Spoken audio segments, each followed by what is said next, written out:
přečteme. Tu pohádku o chytě. Ochytá. Tak jo, tak dneska bude pohádka o chytech. Tak kde pak jí máme? Nebyly v jednom bouldru krásné chyty léta ležely ladem, až se pod ním objevil švarný mládenec. Dlouho bouldr zkoušel, až jednoho dne se mu podařilo brát jeden velký chyt za druhým.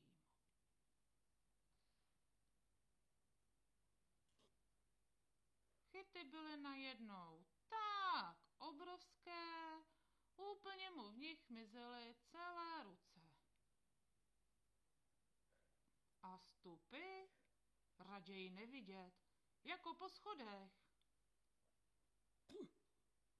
Přebíral madlo za madlem a dral se stále blíž a blíž k svému cíli. Ne nadarmo ležel doma za pecí, ne nadarmo se cpal máminými buchtami. A jak to bylo dál? Povídej, prosím. Lenošení se vyplatilo. Udatného mladíka nemohl zastavit ani závěrečný krok do strany, který mu připomněl natahování se pro další báječný mámin koláč. Koláč uchopen, a další. Co koláč, to obrovský chyt a zase madlo a zase krásný zaplouvací chyty. A tak našeho hrdinu dovedli obrovské chyty až na vrchol.